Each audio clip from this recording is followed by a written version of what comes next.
Hoje veremos com o Thiago uma análise sobre toda a questão envolvendo semicondutores e todos os interesses dos Estados Unidos em relação a Taiwan e a produção dos chips. Eu e o Thiago, inclusive, divergimos sobre uma possível invasão da China a Taiwan. Após a análise do Thiago, eu vou te explicar então o porquê a China muito provavelmente vai sim invadir Taiwan, pelo menos na minha visão. Hoje então é dia de treta. Aguarda a vinheta e embarca com a gente. Vamos lá?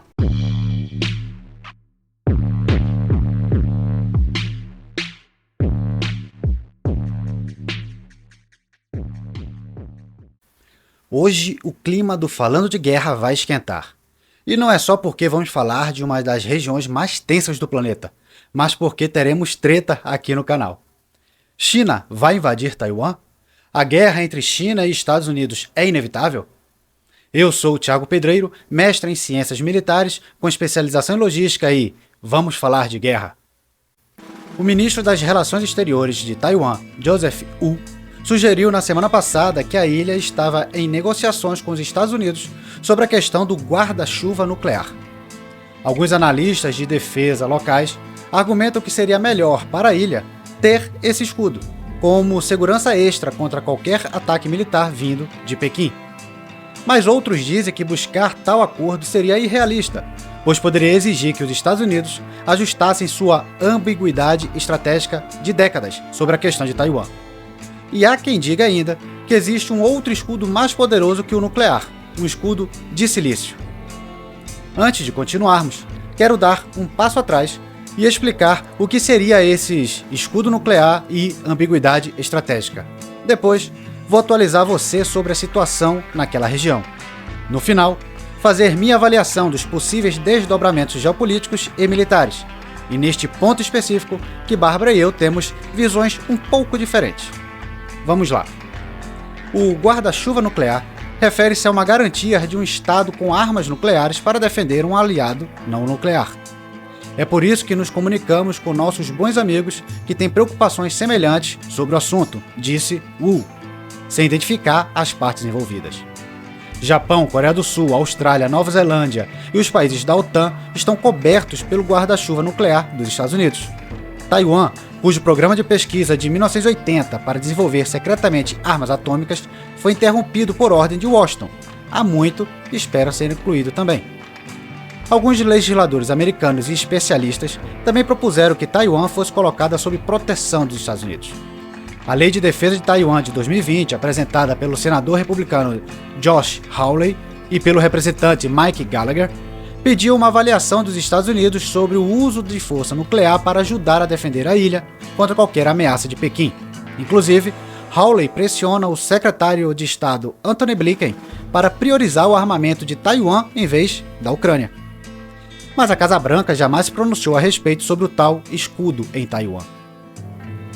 A política de ambiguidade estratégica dos Estados Unidos, que não se compromete nem exclui uma ação militar para defender Taiwan, é projetada para deixar Pequim na dúvida se os Estados Unidos atacará ou não Pequim em um ataque à ilha.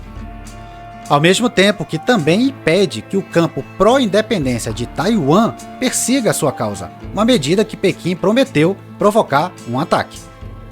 Com escudo ou sem escudo, sendo ambíguo ou incisivo, seja como for, o Ocidente está cada vez mais preocupado com a campanha de pressão militar de Pequim contra Taiwan. A flexibilização militar de Pequim aumentou à medida que o governo de independência de Taiwan, liderado pela presidente Tsai Ing-wen, aprofundou seu relacionamento com o Ocidente, os Estados Unidos em particular. Os intercâmbios de alto nível de Taiwan com os Estados Unidos desencadearam incursões de aviões de guerra do Exército Popular de Libertação sem precedentes, exercícios prolongados de fogo real, bem como ataques de precisão simulados e bloqueios ao redor da ilha. Tudo foi intensificado quando da visita de Nancy Pelosi a Taiwan ano passado. Os laços mais estreitos dos Estados Unidos com Taiwan também foram fomentados pela crescente rivalidade de Washington com Pequim, especialmente devido à sua rápida expansão militar no Indo-Pacífico. Reparem nessa imagem como há sobreposição de interesses geopolíticos na região. Zhang Yanting, um tenente-general taiwanês aposentado, disse que Taiwan era o pivô central da chamada primeira linha de defesa da cadeia de ilhas na costa continental do leste asiático, e estrategicamente importante para os Estados Unidos manterem sua influência no Pacífico Ocidental. Mas Chang também procurou acalmar as preocupações com ataques nucleares, dada a proximidade de Taiwan com a China continental.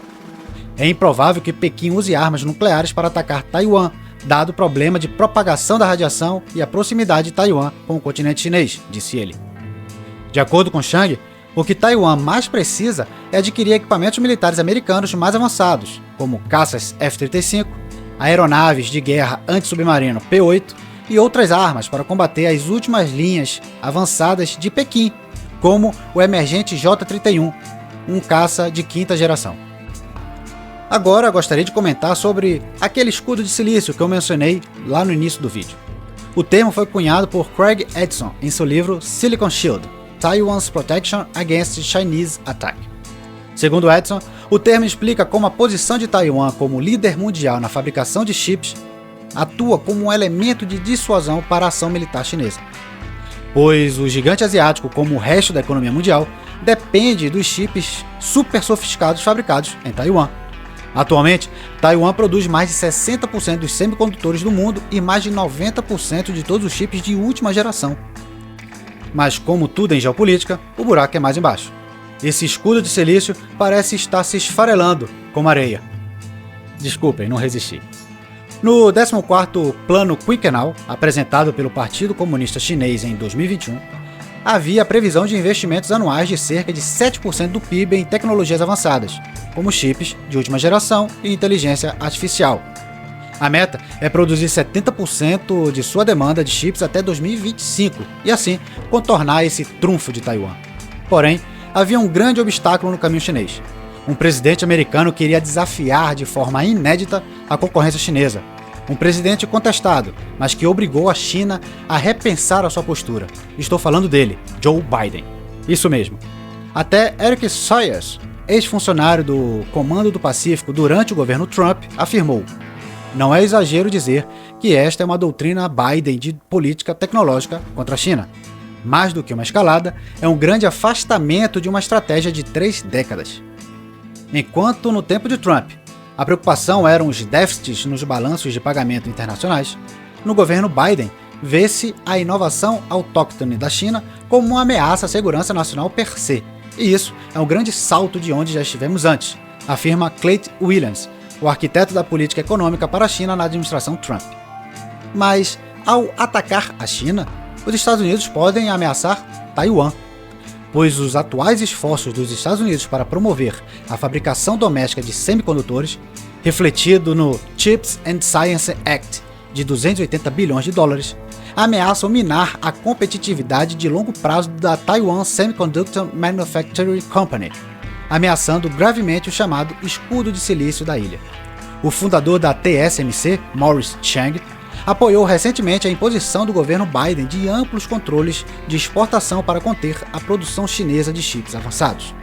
Mas Chang diz que não entende por que o governo quer transferir a produção de instalações asiáticas eficientes para os Estados Unidos.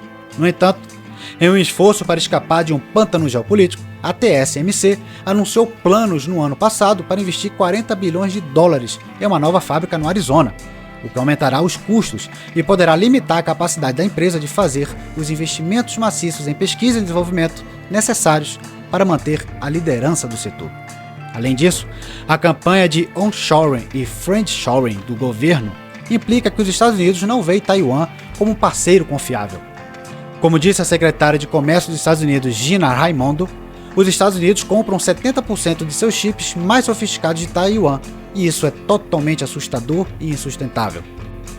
Em artigo publicado no Japan Times, os pesquisadores Shang-Tai Hisei e Jenson Hisu afirmam: em vez de arrogância, o que Taiwan precisa dos Estados Unidos é um acordo bilateral de livre comércio e apoio à participação de Taiwan em acordos comerciais regionais, como a estrutura econômica indo-pacífica para a prosperidade. Agora, a questão final. China invadirá Taiwan, conduzindo uma guerra direta contra os Estados Unidos? Na minha avaliação, a resposta é provavelmente não. No primeiro vídeo publicado lá no meu canal Pedreiro de Obra Pronta, eu explico todo o racional por trás dessa minha avaliação. Vou pedir para a Bárbara colocar o card aqui. Mas claro que não podemos descartar a decisão final de Xi Jinping ser uma invasão. Aliás, vou deixar a bola quicando para a Bárbara agora. A comunidade de inteligência dos Estados Unidos acredita que a China invadirá Taiwan até 2027. Mas, em minha defesa, a mesma reportagem fala que a China tem dúvidas sobre sua capacidade de invadir Taiwan. O que vocês acham? Teremos uma guerra aberta no Pacífico ou não? O mais provável é uma abordagem indireta, como eu acredito, ou que Bárbara está certa e em 2027 teremos uma nova guerra no mundo. Aliás, será que Graham Allison estava correto quando falou sobre a armadilha de Tucídides e que uma nova guerra entre duas superpotências estão a caminho? Bárbara, segue daí e vejo vocês na próxima oportunidade. Você acabou de acompanhar uma análise do Thiago e eu sou Bárbara Martinelli. Seja muito bem-vindo ao canal Voz Armada e ao quadro Falando de Guerra. Como vimos com o Thiago, ele nos apresentou toda uma análise muito redondinha sobre toda a questão envolvendo os chips, baseadas em teorias, em relatórios, e vimos com ele como essa questão da produção de chips de Taiwan, por exemplo, poderia atuar para dissuadir os Estados Unidos para não entrar em uma guerra no Estreito de Taiwan. Nós entendemos com o Thiago também toda a doutrina do Biden, envolvendo a questão dos chips na área comercial. Mas um gancho acabou por ficar no final, e é sobre isso que eu vou falar hoje no vídeo. Enquanto o Thiago não acredita na possibilidade de uma possível invasão da ilha de Taiwan, eu tenho um pensamento um pouquinho distinto disso. Mas enfim, antes de eu entrar nessas distinções e por que eu acredito, na verdade, que a China vai sim invadir Taiwan, hoje, então, eu vou apresentar para vocês algumas falas recentes, tanto do Xi Jinping, que é o atual presidente da China, quanto do Exército de Libertação Popular Chinês, quanto falar e trazer um pouco da história chinesa, além de também ver um pouco de como funciona o pensamento chinês e a ligação dele com a nova ordem mundial. A gente vai analisar tudo isso nesse vídeo. Inclusive, eu tenho um vídeo onde eu explico o porquê que a China quer invadir Taiwan. Você pode visualizá-lo em um card que vai estar passando aqui em algum lugar. Mas hoje eu vou me aprofundar um pouco mais. Aquele vídeo era mais assim, para você ter um tempero e entender de uma forma bem prática, né, as motivações principais chinesas. Hoje eu vou voltar um pouco na história para a gente entender um pouco melhor isso. E eu vou ampliar também essa análise para a questão, sim, do Mar do Sul da China. Então vamos lá. Para marcar as tensões que nós vivemos globalmente, nós tivemos essa semana o presidente da China, que é o Xi Jinping, fornecendo declarações durante uma reunião da Comissão de Segurança Nacional do Partido Comunista, conhecido como PCCH. O Xi disse que a China deve estar preparada para o que ele chamou de, abre aspas, cenários extremos, catastróficos, fecha aspas. E ele pediu que uma modernização das forças de segurança do país seja acelerada o quanto antes, já prevendo um possível combate. A declaração do líder chinês foi dada nessa quarta-feira, dia 31, durante a comissão que eu já falei anteriormente do Partido Comunista. Bom, segundo as informações de uma agência estatal chinesa, Xinhua, o Xi enfatizou a gravidade e o aumento dos problemas que envolvem a questão da segurança nacional enfrentada pelo país nos últimos anos. Por isso, o presidente da China pediu que todos já estejam preparados para, abre aspas, ventos muito fortes e ondas muito fortes e até mares perigosos e muito tempestuosos, fecha aspas. Bom, como nós vimos com o Thiago, a dependência dos Estados Unidos das empresas de chip taiwanesas aumenta sua motivação para defender Taiwan de um ataque chinês, mas ao mesmo tempo também aumentaria seus desejos para que a situação no estreito se mantivesse contida, né? O Biden, entretanto, ele recentemente pressionou para um fortalecimento da indústria de chips dos Estados Unidos.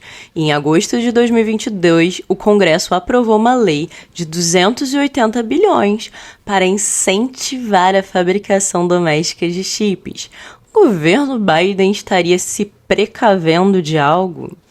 Bom, nós sabemos que a reunificação da China com Taiwan é uma peça central de seu projeto, né, de uma só China, que é declarado para restaurar toda essa plenitude nacional chinesa e, claro, liderar a nova ordem mundial, como nós já vimos aqui no canal.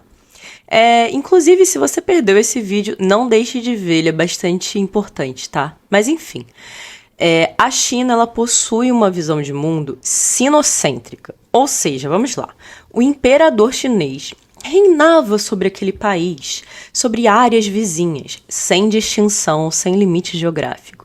Tudo faria parte do império.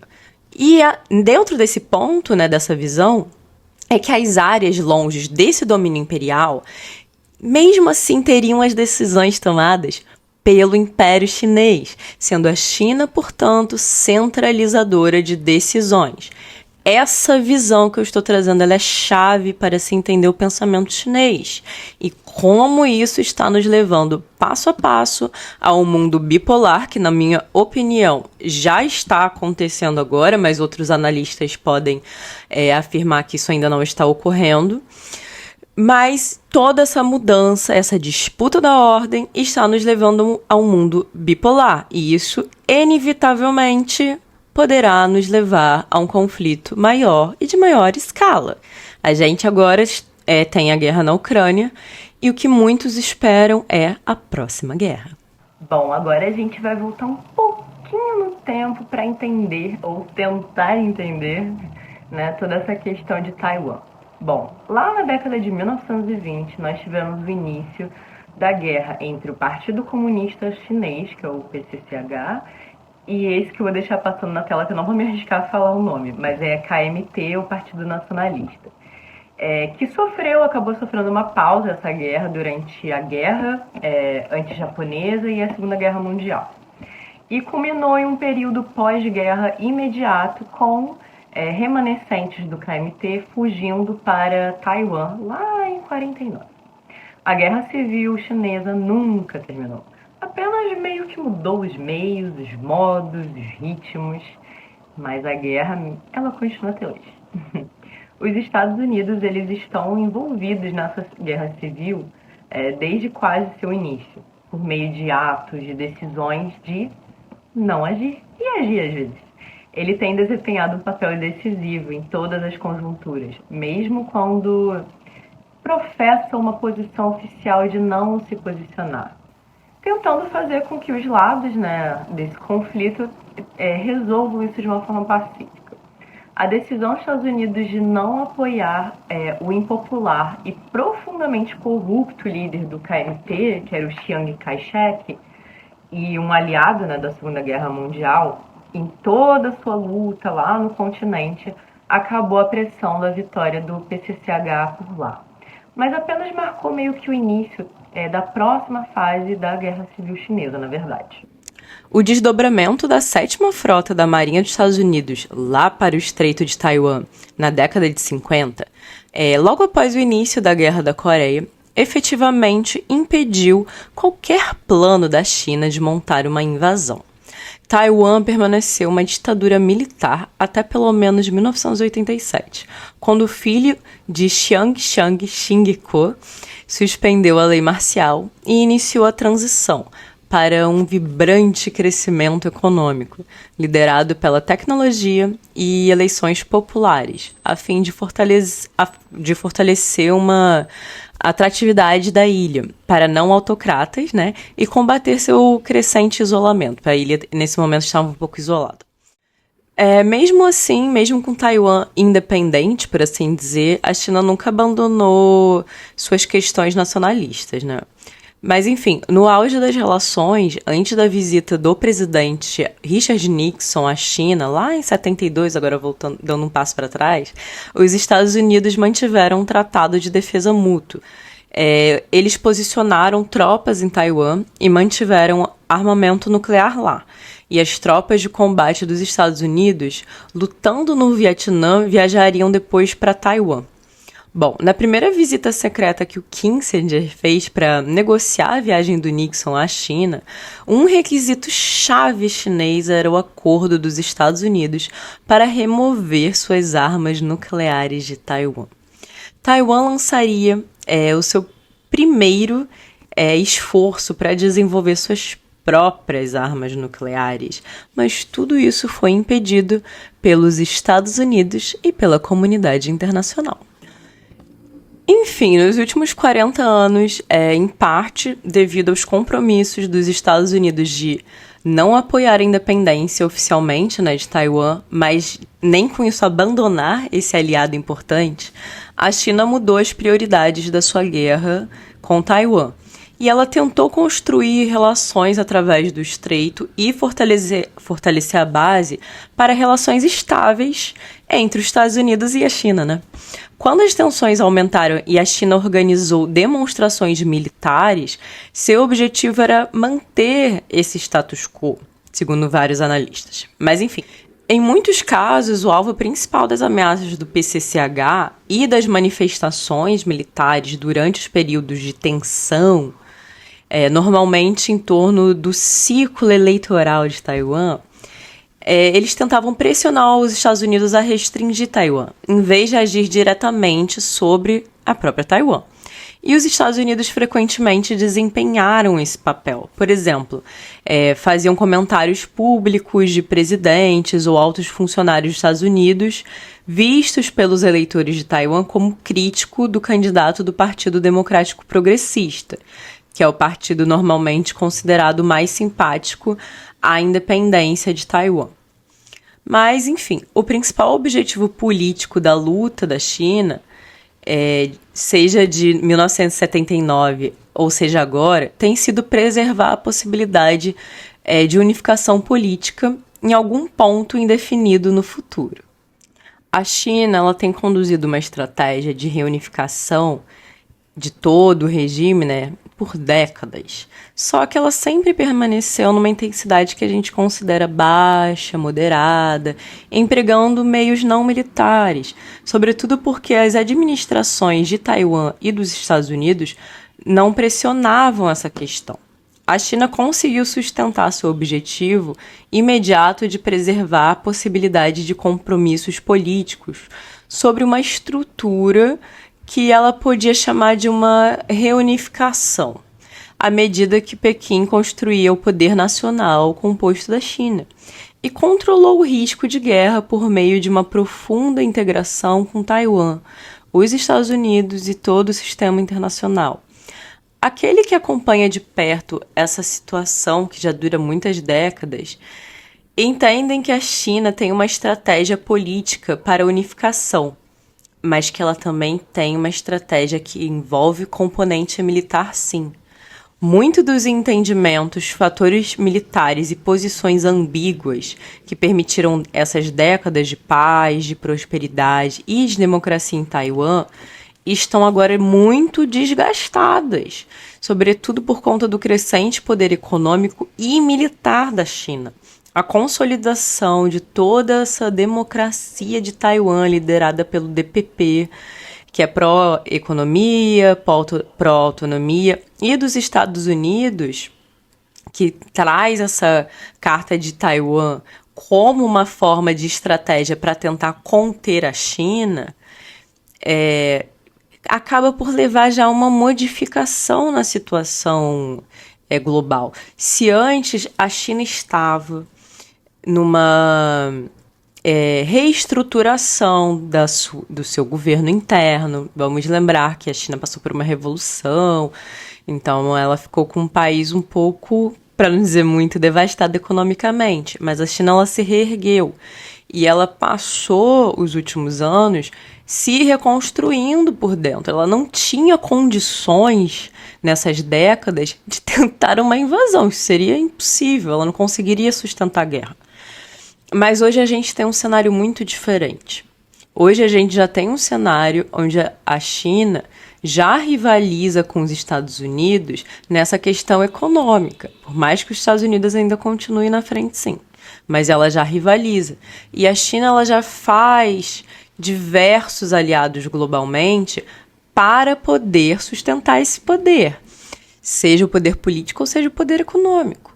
A China ela já está numa posição mais confortável para poder começar a articular essas movimentações de uma invasão a Taiwan. Não só ela está numa posição mais confortável, como a gente vê que, globalmente falando, interessa para a China que o poder venha para os colos dela. Isso faz parte do pensamento chinês. E para que a China possa voltar a consolidar seus planos, né, de influência no leste asiático, que incluem essa espécie de volta imperial de algumas regiões, Taiwan é fundamental para isso. Se o conflito militar, então, atingir o Estreito de Taiwan nos próximos anos, o passado não servirá de prólogo para os modos, meios e objetivos da China. A inacabada Guerra Civil Chinesa ressurgirá, não apenas como uma disputa militar, e é bem provável que a partir do momento em que o primeiro, tiro aconteça, deixe de ser a inacabada Guerra Civil Chinesa e passe a ser uma guerra China e Estados Unidos.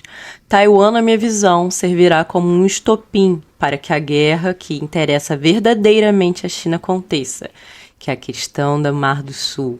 Uma condição chave que a China tentará impor é que a presença militar dos Estados Unidos e o acesso a bases, águas e todo o espaço aéreo tornam os países habilitados para serem alvos múltiplos do domínio de uma agressão chinesa. Em vez, então, dos Estados Unidos ser o garantidor da segurança do Pacífico, a China vai procurar fazer dos Estados Unidos o garantidor da insegurança, interrompendo todo o comércio, toda a prosperidade e a paz da região e do mundo, e criará dúvidas e lacunas entre os Estados Unidos e os seus aliados e parceiros. A China muito provavelmente vai ter uma retórica que os Estados Unidos estão querendo fazer uma provocação contra ela e que, por conta dessa provocação, já que o Mar do Sul pertence à China e os Estados Unidos não aceita isso, os Estados Unidos estão causando a instabilidade no Pacífico. Bom, muito em breve eu vou fazer um vídeo comentando melhor sobre toda essa questão, envolvendo o Mar do Sul da China. Mas vamos continuar falando sobre a ilha de Taiwan. Ao que parece, a ilha vai ser uma espécie de campo de batalha de operações que vão envolver duas forças militares maiores, que são as duas maiores forças do mundo, em uma guerra que, como a gente viu, deixaria de ser principalmente sobre essa questão de autonomia, de prosperidade de Taiwan, ou então até mesmo dos meios de subsistência. E viraria, então, portanto, uma guerra entre os Estados Unidos e a China. Para os Estados Unidos, isso representa uma escolha no estilo hobbesiano. Intervir pela primeira vez em um conflito aberto e financeiramente ruinoso com outra potência nuclear e arriscar-se a perdas sem precedentes em combate, ou ser visto como estando de um lado diante de um ataque a uma democracia com 24 milhões de cidadãos.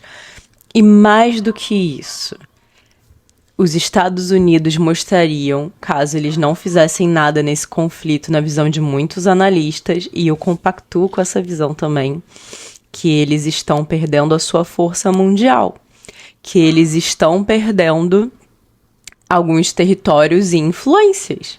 Permitir que a China tome Taiwan significa também uma volta mais imponente e mais forte da China em todo o leste asiático. Lembrando, inclusive, que os lados da batalha já estão se formando no mundo, inclusive no próprio leste asiático. Alguns acreditam que a China não precisa invadir a ilha de uma forma rápida. Se ela for bem-sucedida, e isso não é de forma alguma garantido, ela lutará contra uma contra-insurgência ruidosa por décadas. Ou seja, se ela for num estilo de uma invasão que seja lenta, como é um pouco o caso que a gente pode estar observando ali na guerra da Ucrânia, ela pode passar a viver uma guerra nas ruas, dentro do país de Taiwan, uma espécie de guerra civil. Muitos analistas acreditam que, para a China, o primeiro e mais importante objetivo não seria vencer a guerra, assim, de uma forma rápida, no sentido militar convencional, que eu quero dizer. Em vez disso, o objetivo dela é não perder, enquanto ela vai estabelecendo condições para então sim ter uma vitória final. Uma vitória que o Partido Comunista enquadrará em termos políticos e não estritamente militares. O PCCH provavelmente poderia se dar ao luxo de continuar sendo paciente enquanto executa uma série de campanhas estratégicas e de propaganda. Estará preparado para que essa guerra dure até meses, talvez anos, e até uma década, se necessário. Se a Guerra Civil Chinesa se tornar um conflito cinético, a principal distinção que a China fará é que o leste asiático está em uma condição de não paz, juntamente com todas as outras ramificações econômicas e de segurança dessa nova realidade. A região que impulsionou um crescimento econômico global nas últimas décadas se tornaria então uma zona de guerra, quebrando cadeias de suprimento globais, links de transporte e até mesmo o sistema financeiro. Bom, de acordo com um estudo realizado em abril de 2022 do Institute for the Study of War, ISW, o PLA tem aumentado seu estudo, treinamento e preparação para futuras guerras urbanas na última década. Esse relatório, ele acrescenta que muitas vezes depende de observações de outros militares para informar sua perspectiva, porque tem experiência limitada com a guerra urbana. O Eurasian Times relatou vídeos do PLA, que é o Exército Popular de Libertação Chinês, usando realidade virtual e aumentada, juntamente com drones especializados e fuzis de assalto de curto alcance, praticando o transporte de centenas de tanques, caminhões e FVS através do Estreito de Taiwan.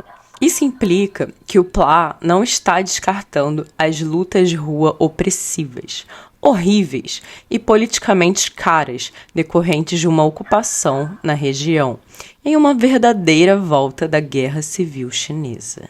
A natureza de seus exercícios militares e voos, na zona de identificação de defesa aérea de Taiwan, que a gente chama de ADIZ, desde agosto de 2022, também tem sido mais específica, com até observadores militares ocidentais observando a velocidade e a escala com que o PLA está firmando seus planos de ataque. Eles afirmam que o primeiro plano seria sufocar o comércio da ilha. Isso, inclusive, está num relatório já divulgado pelo PLA há muitos anos atrás. Bom, da mesma forma, foi reconhecido que os militares dos Estados Unidos estão, doutrinamente falando, numericamente e logisticamente e tecnologicamente longe de serem capazes de talvez frustrar esse plano do Plano Pacífico Ocidental. O Thiago e muitos especialistas, eles acreditam que as ameaças de coerção econômica e uma ameaça sem precedentes de intervenção militar poderia frear a China. Vimos que o discurso uma vez que atacar Taiwan vai gerar uma crise econômica, segundo o argumento, isso seria um dos motivos para Pequim não atacar. A noção de que se apenas o Ocidente mostrar determinação, a China não arriscará sua propriedade ou adiará indefinidamente essa agressão. Na minha concepção, isso não se sustenta. Nós temos que considerar que as grandes potências não são países, mas são economias avessas, muitas vezes ao risco. Historicamente, grandes potências não se concentraram exclusivamente na propriedade econômica, isoladas da política de poder. As potências, às vezes, jogam para prevenir ameaças, para tomar o poder e para fortalecer a sua mão. A China olha para Taiwan não como uma questão discreta, mas como parte de uma disputa cada vez mais intensa pela primazia na Ásia, como nós vimos no início quando falamos do pensamento sinocêntrico chinês. Para Pequim, a reunificação com Taiwan evita também que a região caia nos colos ocidentais. E isso é uma questão de primeira ordem. Como a China valoriza Taiwan, ela planeja ter sucesso aonde o Putin falhou. Então, outros analistas falam que ela não iria travar uma guerra longa, e sim que ela atacaria rapidamente para aproveitar um fato consumado de conseguir isolar a ilha e colocar um fardo de escalada no oeste. Dadas as maiores participações da China em Taiwan, ela pode considerar que pode forçar os Estados Unidos a recuar. O cenário mais provável de um ataque chinês à ilha, segundo alguns especialistas, começaria com um ataque cibernético maciço para paralisar os órgãos de tomada de decisão de Taiwan, militares e políticos sobretudo. E em seguida, ela faria um ataque relâmpago para atravessar o estreito e chegar à ilha. Segundo o Plá, eles teriam 48 horas para fazer isso. Mas vamos lá, gente. Um ataque anfíbio é uma operação muito complicada. Em primeiro lugar, sobretudo na ilha de Taiwan. Em primeiro lugar, eles seriam recepcionados muito provavelmente com mísseis de cruzeiro e mísseis antinavios fornecidos pelos Estados Unidos à ilha. Eles teriam que afundar a marinha e os submarinos taiwaneses. Então, você chegaria a uma terra onde milhares de soldados estariam esperando por você. Não é nada fácil, realmente. Mas, pelos últimos exercícios chineses, ela parece estar se preparando para um cenário similar a esse. E há indícios que a China se prepara sim para a invasão. Pequim divulgou novas leis, desde prontidão militar, novos abrigos antiaéreos em cidades do outro lado do Estreito de Taiwan. E, além disso, novos escritórios do que ela chamou de mobilização de defesa nacional em todo o país. Essas mudanças rápidas sugerem alguns indícios que os líderes chineses poderiam estar já planejando um possível conflito. Em dezembro de 2022, a China promulgou uma nova lei que permitiria ao Exército Popular de Libertação, que é o PLA, que a gente está falando aqui no vídeo, ativar mais facilmente as suas forças de reserva e institucionalizar um sistema para reabastecer as tropas de combate em caso de uma guerra.